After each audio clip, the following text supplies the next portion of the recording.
오늘의 주요 뉴스 함께 살펴보겠습니다. 첫 번째 소식입니다. 윤석열 대통령은 29일 해병대 최상병 사건과 관련해 특검의 필요성에 대해 수사가 잘 진행되고 있다며 특검에 대한 필요성을 일축했습니다. 그는 국회 청문회에서 외압의 실체가 없다는 점이 드러났다고 강조하며 경찰의 수사 결과에 이의를 제기하기 어렵다고 평가했습니다. 한동훈 국민의힘 대표가 제안한 제3자 추천 특검에 대해서는 별다른 언급을 하지 않았습니다. 또한 윤 대통령은 김건희 여사의 명품 가방 수수 의혹에 대해 검찰이 비공개로 조사한 것이 특혜라는 지적을 반박했습니다. 그는 모든 조사가 임의적이라는 점에서 조사 방식과 장소는 상황에 따라 결정될 수 있다고 설명했습니다. 김 여사 사건에 대한 수사심의위원회 회부에 대해서는 가족과 관련된 일이라면 더욱 언급하지 않는 것이 맞다며 발언을 자제했습니다. 김 여사의 일정을 담당할 제2부속실 설치와 관련해서는 용산에 적합한 장소가 없어 출범이 지연되고 있다는 설명을 덧붙였습니다. 윤 대통령은 한동훈 대표와의 갈등설에 대해서는 다양한 의견이 나오는 것이 자유민주주의의 본질이라며 당정 간 원활한 소통이 이루어지고 있다고 강조했습니다.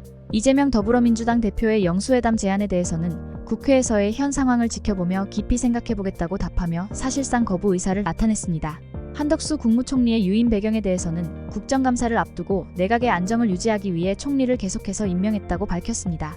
김용현 국방부 장관 후보자 지명에 대해서는 외교안보 특보 인사에 따른 결정이라고 설명했습니다.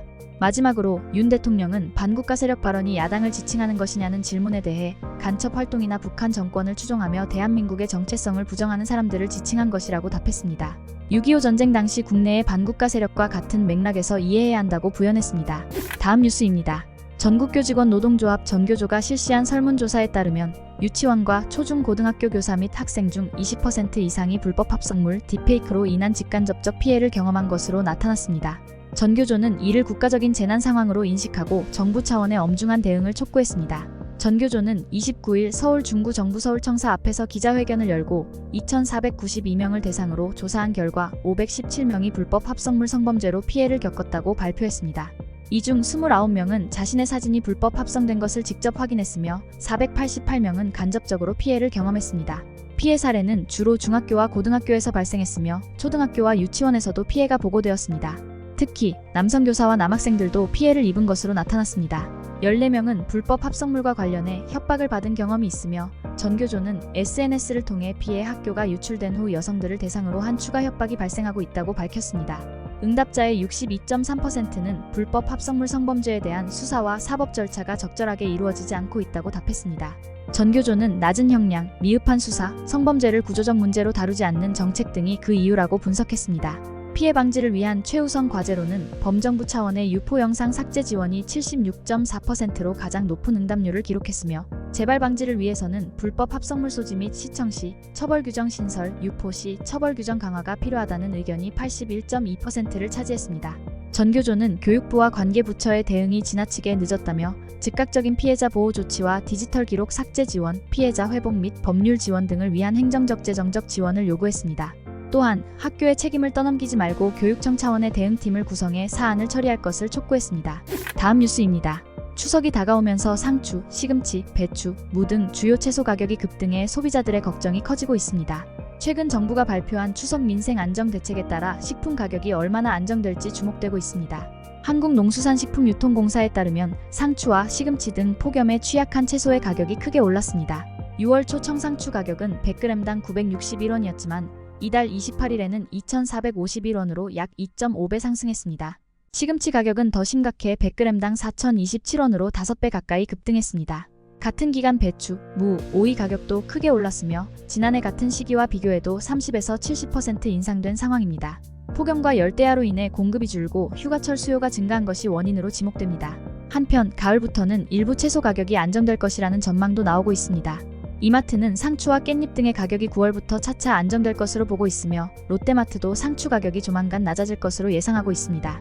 정부는 물가 안정을 위해 배추와 무를 일평균 700톤씩 공급하고 사과와 배는 농협계약 출하 물량을 3배 이상으로 늘리겠다는 계획을 발표했습니다.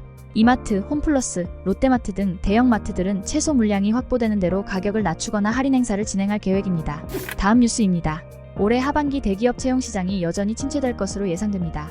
한국경제인협회가 발표한 조사에 따르면 매출액 기준 500대 기업 중 57.5%가 하반기 신규 채용 계획을 세우지 못했거나 채용을 진행하지 않을 것이라고 답했습니다. 이는 대기업 10곳 중 6곳이 채용 계획이 없거나 아직 수립하지 않았음을 의미합니다. 특히 40%의 기업은 채용 계획을 세우지 않았고 17.5%의 기업은 아예 채용 계획이 없다고 답했습니다. 반면 채용 계획을 수립한 기업은 42.5%로 지난해 같은 조사 결과보다 7.1%포인트 증가했습니다. 한경협은 이 증가가 기업들이 수시 채용을 확대하면서 채용 시기와 규모를 유연하게 조절한 결과로 분석했습니다. 기업들이 채용을 줄이는 이유로는 수익성 악화와 경영 불확실성 대응을 위한 긴축 경영이 가장 많이 언급되었고, 그 다음으로 글로벌 경기 침체 장기화와 고금리 고환율로 인한 경기 부진, 적합한 인재 확보의 어려움 등이 꼽혔습니다. 하반기 채용 시장의 트렌드로는 수시 채용 증가와 경력직 채용 확대가 주요하게 예상되며 대졸 신규 채용에서도 수시 채용이 주를 이룰 것으로 보입니다. 실제로 응답 기업의 70%는 수시 채용 방식을 활용하겠다고 밝혔습니다. 청년 취업난 속에서 기업들은 적합한 인재 확보의 어려움을 가장 큰 애로사항으로 지적했으며, 그 중에서도 요구 수준에 부합하는 인재 찾기 어려움과 신산업 신기술 분야 인재 부족이 구체적인 문제로 언급되었습니다. 한경협은 경기 둔화와 내수 부진, 경영 심리 악화로 인해 하반기 채용이 보수적으로 진행될 것이라며 기업 투자와 고용 확대를 유도하기 위해 규제 완화와 같은 정책 개선이 필요하다고 강조했습니다. 다음 뉴스입니다. 올해 들어 고가의 법인차 등록 대수가 작년과 비교해 크게 줄어든 것으로 나타났습니다. 카이즈 유데이터 연구소에 따르면 올해 1월부터 7월까지 8천만 원 이상 법인차 등록 대수는 27,400대로 집계되었습니다. 이는 지난해 같은 기간 동안의 등록 대수 37,906대보다 1만 대 이상 감소한 수치입니다. 특히 최저가 모델이 1억 원이 넘는 고급 스포츠카와 럭셔리카 브랜드의 법인차 등록이 크게 줄었습니다. 예를 들어 포르쉐의 법인차 등록 대수는 2,219대로 전년 대비 47.0% 감소했습니다. 또한 람보르기니, 페라리, 벤틀리, 마세라티, 롤스로이스, 맥라렌, 에스턴 마틴 등의 브랜드도 등록 대수가 각각 크게 줄었습니다. 현대차의 제네시스 지구공과 메르세데스 벤츠 S클래스와 같은 고급 세단의 법인차 등록 역시 각각 45.6%, 63.9% 감소했습니다. 카이즈 유데이터 연구소 관계자는 이와 같은 감소가 연두색 번호판 제도의 영향이라고 설명했습니다. 올해 1월부터 법인이 신규 또는 변경 등록하는 8천만 원 이상 업무용 승용차는 연두색 번호판을 부착해야 하며, 이 규제가 고가 법인차의 등록 대수 감소에 큰 영향을 미친 것으로 보입니다.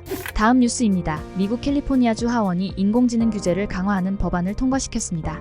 이제 주지사의 서명만 남은 상태입니다. 뉴욕타임스에 따르면 캘리포니아주 하원은 최근 AI 규제 법안을 압도적인 찬성으로 통과시켰습니다. 이 법안은 주 상원에서도 이미 통과된 바 있어 주지사의 서명만 있으면 시행될 예정입니다. 캘리포니아 주지사 개빈 뉴섬은 9월 30일까지 법안의 시행 여부를 결정해야 합니다. 이 법안은 AI 기업들이 AI 기술을 대중에게 공개하기 전에 안전성을 철저히 검증하도록 의무화하고, AI로 인해 발생할 수 있는 사망이나 재산 손해 등 심각한 피해에 대해 주 법무부가 기업에 소송을 제기할 수 있는 권한을 부여하는 내용을 담고 있습니다. 이는 미국에서 가장 강력한 AI 규제 법안으로 캘리포니아주에 사무소를 둔 모든 AI 기업들이 규제 대상에 포함될 것입니다. 테크 업계는 이 법안을 두고 의견이 엇갈리고 있습니다. 오픈 AI, 엔스로픽, 메타 등 주요 AI 기업들은 반대 의사를 표명한 반면 일론 머스크 테슬라 CEO는 찬성 입장을 밝혔습니다. AI 연구 분야의 주요 학자들도 법안에 대한 지지를 나타냈습니다. 캘리포니아 정치인들 사이에서도 의견이 나뉘고 있습니다. 낸시 펠로시 전 하원 의장과 런던 브리드 샌프란시스코 시장은 반대 입장을 보였지만, 많은 진보 정치인들은 법안을 지지하고 있습니다. 법안을 발의한 스콧 위너 민주당 상원의원은 이번 법안이 신기술로부터 공공의 이익을 보호하기 위한 선제적 조치라고 평가했습니다. 결국 이 법안의 운명은 뉴섬 주지사의 정치적 결단에 달려 있으며, 그는 아직 공식적인 입장을 밝히지 않은 상태입니다. 마지막으로 날씨입니다. 31일 토요일인 내일은 중부지방과 전라권은 대체로 맑은 날씨를 보이겠습니다. 반면 강원 영동과 경상권, 제주도에는 간간히 구름이 많을 것으로 예상됩니다. 특히 강원 영동 중남부 지역에는 오후에 5mm 안팎의 비가 내릴 가능성이 있습니다. 전국 대부분 지역의 기온은 평년보다 높게 나타나겠으나, 동풍이 유입되는 강원 영동과 경상권 동해안 지역은 낮 최고 기온이 30도 내외로 평년과 비슷할 것으로 보입니다. 아침 최저 기온은 19도에서 25도 사이, 낮 최고 기온은 29도에서 34도 사이로 예보되어 있습니다. 날씨였습니다. 오늘의 주요 뉴스는 여기까지입니다. 구독과 좋아요, 알람 설정은 뉴스 제작에 큰 힘이 됩니다. 시청해주셔서 감사합니다.